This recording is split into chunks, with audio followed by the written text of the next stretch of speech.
Whoever answers before listening, that is folly and shame.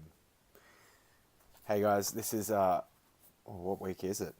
I think it's the fourth week of Proverbs, and this week we're looking at um, yeah, the mouth again. Watch your mouth, part two.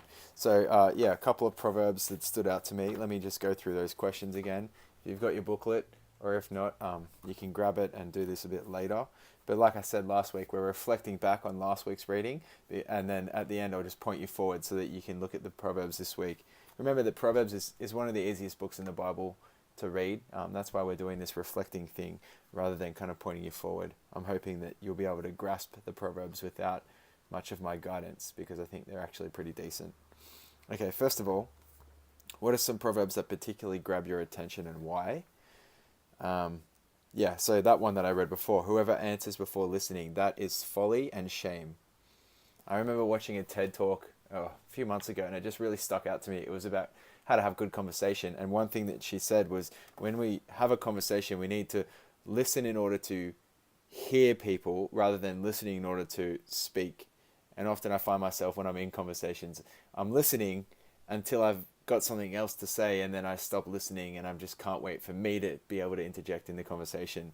But this is about listening. Whoever answers before listening, that is folly and shame. So try to be people who listen and then respond. What is the big idea across the Proverbs that you've considered? So I think the big idea of all of these Proverbs is that words, the things that things we do with our mouth are very powerful, and they are very impacting. 18:21 says that the tongue has the power of life and death. And then in 18:8 it says, the words of a gossip are like choice morsels, like little bits of good food. They go down to a person's inmost parts. Basically saying that words just seep right down into you, and they can be very impacting in your life. The author of James, he actually picks up on this image, that words are powerful. He says, when we put bits into the mouths of horses to make them obey us, we can turn the whole animal. Or take a ship as an example. Although they are so large and are driven by strong winds, they are steered by a very small rudder wherever the pilot wants to go. Likewise, the tongue is a small part of the body, but it makes great boasts. Consider what a great forest is set on fire by a small spark. The tongue also is a fire, a world of evil among the parts of the body. It corrupts the whole person, and it itself is set on fire by hell. Basically, he's saying the tongue is a powerful, powerful thing, and you can do a lot of damage and a lot of good with that part of your body. Third question, what questions, if any, are in your mind about the meaning or message of these proverbs? There was one that I read, and I couldn't really grasp it. 18 verse 4, it says, the words of a person's mouth are deep water, but the fountain of wisdom is a bubbling brook. I'm not really sure I know what that means. It's one that I'm just going to have to chew over. I think I might have said it in the video last week, but sometimes a proverb is like, it's like a hard candy. You know, those ones that your grandparents give you and you don't really like, but you suck on them for ages and ages. Sometimes the proverbs are like that. You only really get the flavor out of them when you've just sucked on them for ages and ages.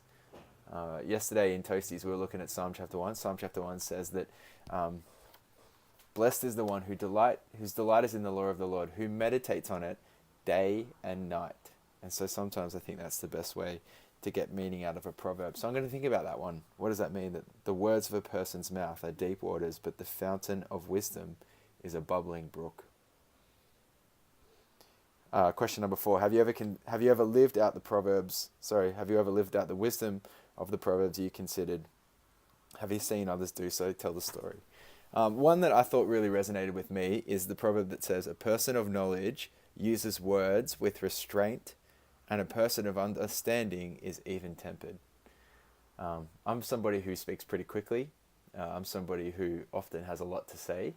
And I think that there's something really sharp about the fact that a person of knowledge uses words with restraint. And so you can be ignorant and demonstrate your ignorance by talking a lot, or you can be really full of good stuff, but use your words with restraint. And that's the kind of person that I want to be. Somebody who only has good things to say, but then says very little of them, or uses my words with restraint.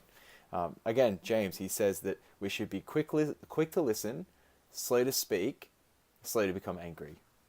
Quick to listen, slow to speak, slow to become angry. I remember when I was 16, somebody saying to me, Daniel, you're probably slow to listen, slow to listen, quick to speak, and quick to become angry. You should work on that. And I thought, that's not very kind of you, but it was actually fairly accurate. So I am growing in the way that I watch my mouth, and hopefully you guys are too. This week, your readings are all about justice in Proverbs.